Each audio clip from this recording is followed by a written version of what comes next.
네, 오늘은 이제 그 반제국주의 국제 포럼에서 제가 한 연설문의 내용을 한번 보겠습니다. 또 남코리아 이 활동하는 사회주의 활동가의 관점에서 보고 있는데요. 일단 이 국제 포럼이 외국인이 한 30여 명 정도 온 되게 규모가 큰 사였고요. 저는 이제 그 미국, 중국, 러시아의 경쟁 사이에 낀 남코리아의 민중의 입장에서 한번 얘기해 봤습니다. 이날 핵심은 이제 그 중국에 대한 거거든요. 중국의 사회 성격과 미국과 중국의 경쟁에 대한 겁니다. 근데 중국은 이제 거대한 인구를 먹여 살리고 높은 수준의 소비를 인민들에게 유지하려면 세계에서 이제 자원을 획득해야 됩니다. 국내 자원 가지고 부족하죠. 나가서 중국은 이제 자신들의 경제를 발전시키려면 상품과 자본을 해외에 수출해야 됩니다. 그래서 반면 이제 미국은 이러한 중국의 자원 획득과 경제 발전을 방해하고 있습니다. 자기 자신을 쫓아오지 못하게 하려는 의사죠. 중국의 이제 1대1로는 이제 그 바다와 육지에서의 비단길을 재건하는 겁니다. 이거는 이제 중국에 대한 미국의 봉쇄를 돌파하려는 중국의 전략이라고 볼 수가 있겠습니다. 미국은 이제 세계 지도를 보면 대서양과 태평양을 향해서 뻥 뚫려 있죠. 거침이 없습니다. 대서양에서는 유럽까지 거침이 없고 태평양에서는 아시아까지 거침이 없이 뻥 뚫려 있어요. 반면 이제 중국은 일본, 한반도, 대만, 필리핀, 인도에 포위되어 있습니다. 그래서 그 중국이 이 대양으로 나갈 수 있는 경우는 이제 그 남중국해나 서해나 이렇게 아주 좁죠. 그래서 이 중국은 이 아주 좁은 바닷길을 통해서 해외에 진출하려고 합니다. 그래서 이제 이게 이제 바다로서의 비단길이 되겠죠. 중국은 이제 이런 바다에서의 불리함을 극복하려고 이제 육지의 비단길을 재건을 하려고 합니다. 철도 사업을 많이 하고 있죠. 철도를. 그래서 이러한 중국이 자본주의인지 아니면 중국의 표현대로 중국식 사회주의인지 토론할 필요가 있다는 겁니다. 그래서 사회주의란 무엇인가를 먼저 봐야 돼요. 사회주의의 내용은 경제적으로는 이제 집단적 소유이고 정치적으로는 노동자 민중의 권력 수립이다. 이렇게 이제 볼 수가 있겠습니다. 이러한 사회주의의 보편적 내용이 어떻게 특수하게 구체적 나타나냐에 따라서는 시대마다 나라마다 특색을 지니고 있습니다. 마르크스는 이제 그 유럽의 발전된 자본주의국가뿐만 아니라 러시아와 같은 이제 저개발된 국가에서도 사회주의 혁명이 가능하다고 했고, 레닌은 이제 그 러시아의 그 무장혁명이죠. 이런 무장혁명이 그 다른 나라에 그대로 적용될 수 없다. 나라마다 그 혁명의 특징이 있죠. 러시아는 이제 짧은 시기에 이열혁명, 브루즈혁명과 10월혁명, 프롤레타혁명을 짧은 시기에 거쳤는데 이러한 2단계도 역시 다른 나라에 그대로 적용될 수 없다는 것. 어쨌든 오늘날의 사회주의는 높은 수준의 생활을 인민들에게 보장을 해야 됩니다. 그래서 사회주의 국가도 이러한 높은 수준의 소비가 필요하고 다양한 소비재가 국내에서 나지 않는 경우는 해외에서 가져와야 되죠. 그리고 이제 인민들이 자기가 가지고 있는 노동력이라든가 상품을 서로 교환을 해서 최대의 행복을 누리려는 이러한 것들, 자유로운 교환을 어느 정도 허용해, 즉 시장을 어느 정도 허용해야 돼요. 세계적 차원에서 무역이라든지 분업과 교류를 해야 됩니다. 고립적으로는 살 수 없다, 사회주의로. 이런 면을 전체적으로 볼 때 정치 체제와 경제 체제를 종합하면 중국식 사회주의, 즉 사회주의 시장 경제죠. 이거는 중국의 조건에 따른 중국식 사회주의라고 볼 수가 있겠습니다. 그래서 중국 스스로가 사회주의라고 자임을 하고 있고 어쨌든 간에 중국의 역사상으로 볼 때 중국 혁명을 이끌어온 중국 공산당이 현재 중국을 지배를 하고 있기 때문에 경제적으로 이 계획과 시장을 배합하고 있지만 어쨌든 중국식 사회주의라고 볼 수 있겠습니다. 다만 이제 중국 공산당이 중국 내부의 어떤 자본주의적 발전을 지금은 나름대로 통제하고 있는 미래에도 잘 통제할 수 있을지 주목할 필요가 있다. 뭐 경제적으로 자유를 인정하는데 정치적으로는 공산당이 일당 지배인데 이러한 경제적 자유와 정치적인 일당 지배, 즉 경제와 정치의 구조화를 공산당이 미래에도 통제할 수 있는가 중요하다고 보겠습니다. 나아가서 이제 미국과 중국은 경쟁하기도 하지만 협력하기도 하죠. 그래서 미국은 중국으로부터 값싼 공산품을 수입하기를 원합니다. 대신에 중국이 고부가 가치 산업을 하는 걸 막고 있죠. 최근 몇 년 사이에 미국과 중국의 상품 교역량은 매우 늘었습니다. 고부가치 산업에서는 미국이 이 교류를 축소하고 있지만 저부가가치 산업에 있어서는 중국과 협력하고 있다는 겁니다. 중국은 미국과 경쟁하고 있을 뿐만 아니라 지금도 협력하고 있죠. 이런 중국식 모델을 조선이나 쿠바에 적용할 수 없다. 왜냐하면 이런 나라는 미국과 투쟁하고 있다. 그래서 미국과 협력하는 중국식 모델을 미국과 투쟁하고 있는 나라에는 적용할 수 없다는 거죠. 여기서 중요한 점은 중국은 미국과의 협력하고 있기 때문에 미국 제국주의와 투쟁하는 북코리아나 쿠바죠. 이런 나라들에 대해서 적극적으로 지원을 하지 못하고 소극적으로 지원하고 있죠. 명분상 지원하고 있다. 망하지 않을 정도로만 지원하겠다. 이런 속셈을 가지고 있습니다. 중국과 러시아가 과연 제국주의냐? 네, 이건 이제 제국주의의 개념을 어떻게 하냐에 따라 다르죠. 로마도 제국주의였습니다. 이슬람, 오스만 투르크도 제국주의였고, 근데 레닌의 제국주의 개념은 그렇지 않죠. 레닌의 제국주의는 이제 자본주의의 최고 발전 단계라는 겁니다.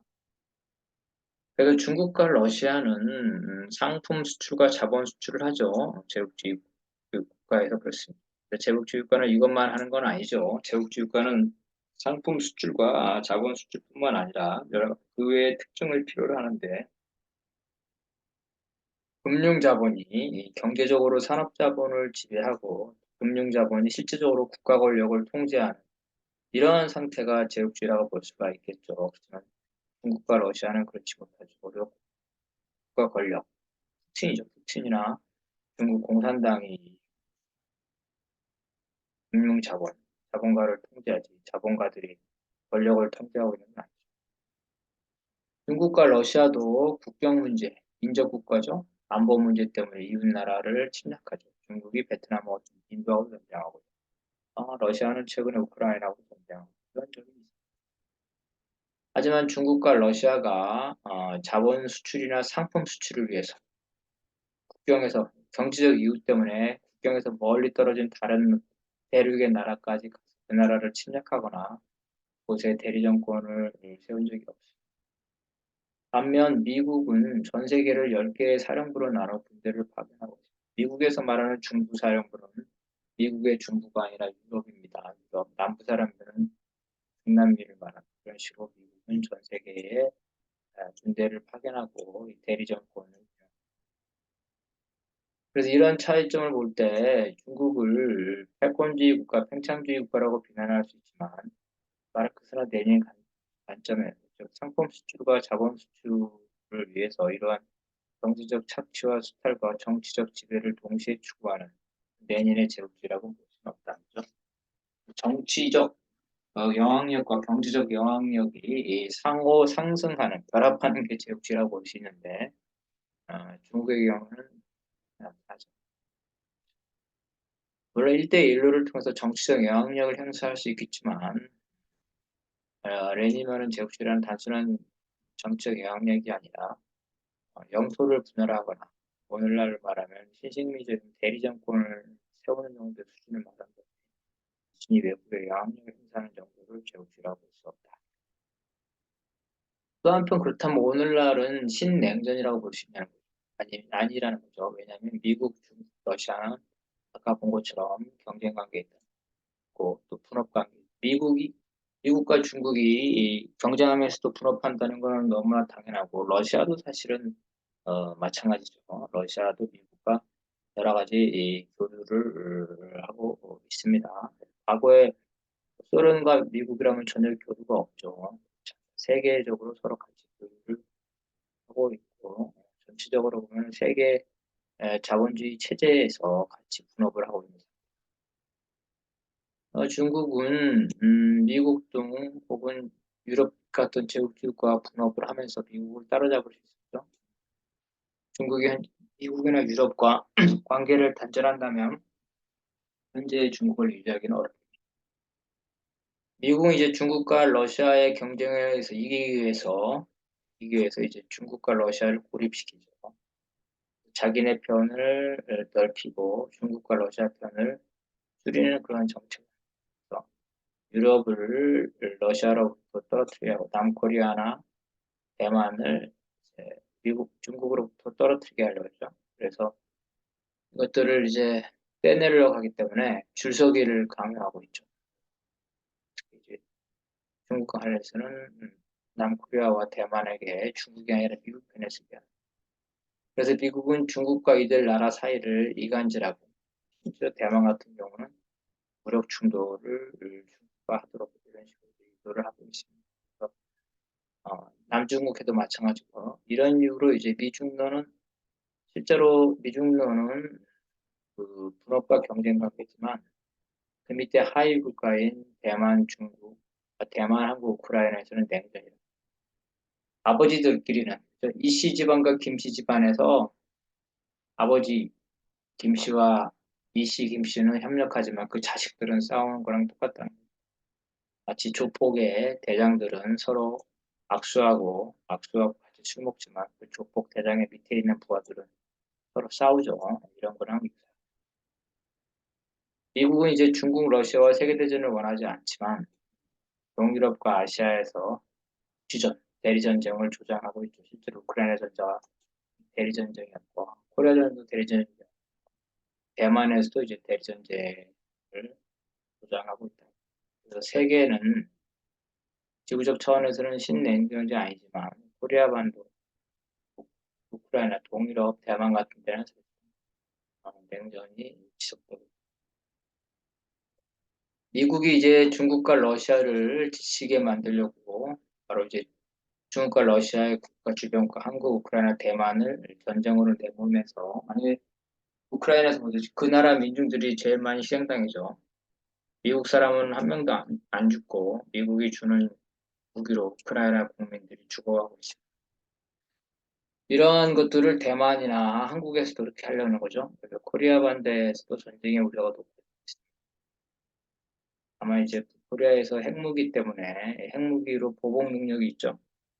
때문에 전면전의 위험은 사라졌지만 국지전, 군사적 긴장을 고조하려는 일부 충돌의 가능성은 매우 높습니다.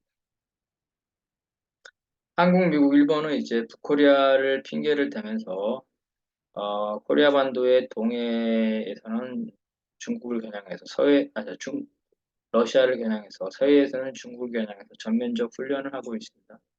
윤석열 정권이 이제 미국의 압력에 굴복해서 대만 전쟁에 개입할 의사를 노골하고 있죠.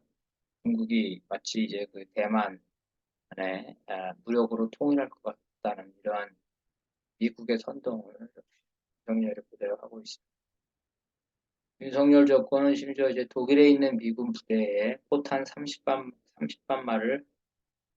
발을 제공하면서 우크라이나 전쟁에 직접 가담을 했습니다.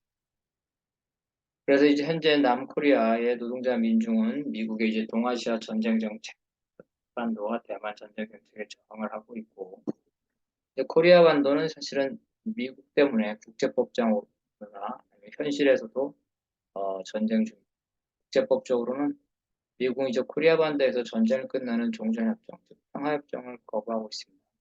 유엔 사령부를 유지하고 한미연합 사령부를 유지하고 있죠. 왜냐하면 한국을 중로를 견제하는 야전 사령부로 사용하기 때문에. 또한 북코리아의 코앞에서 하는 대규모 침략 훈련, 원산 상륙 작전을 전제로 하는 그 포항 상륙 작전 이런 걸 하고 있습니다. 이런 것들은 훈련이 아니라 실제로 전쟁이다. 대규모 침공 훈련, 차단급 이상으로 하고 있다. 코리아는 이제 한미일이 군사훈련을 할 때마다 코리아 바로 코앞에서 하죠. 코앞에서. 때마다 대응을 할 수밖에 없어요. 많은 자원을 동원해 방어 훈련을 해. 미국이 원하는 것은 바로 이제 서방의 봉쇄로 인해 이미 자원이 부족한 북코리아가 한미일 훈련에 대응하느라 경제 발전을 못하게 하는 체제를 지치게 만드는 거예요. 미국의 전쟁 계획에 따르면 미국의 코앞에서 실시하는 침공 훈련, 즉 북코리아가 대응할 수밖에 없는 그러한 훈련이죠. 북코리아 코앞에서 대규모 침략 훈련을 하는데 북코리아가 대응할 수밖에 없죠. 이러한 훈련, 이러한 아주 공격적인 훈련은 훈련이 아니라 미국의 전쟁 계획에 따른 저강도 전쟁, 즉 북코리아 코앞에서 하는 훈련은 저강도 전쟁. 실제로 전쟁이죠. 내용을 보게 되면 어, 미국이 이제 그 항공모함이죠. 미국이 항공모함을 보내면 코리아가 항공모함을 타겟으로 하는 똑같은 거리에 있고 항공모함을 격추할 수 있는 것들을 동해상의 어느 지점으로 쏩니다. 그러면은 한국이나 미국은 그러한 미사일을 또한 북의 그 발사 지점을 향해서 그걸 타격하는 또 미사일을 쏘죠. 이런 식으로 어, 한미와 북이 서로 가상 진지를 타격하는 그러한 미사일을 주고받는 전쟁이죠. 이거 전쟁. 저강도 전쟁. 한국은 코리아 반도는 저강도 전쟁이 진행 중임을 잊지 말아요. 국제사회에서도 이런 부분에 대해서 각인을 시켜야 된다. 미국의 이러한 적정책, 전쟁 정책에 저항하는 남코리아의 노동자 민중에게 세계의 노동자 민중 평화 세력이 지지, 성원을 해주고 한반도에서 미국의 전쟁 정책이 중단되고 평화가 오도록 같이 국제적인 연대를 해야 할 것으로 보입니다.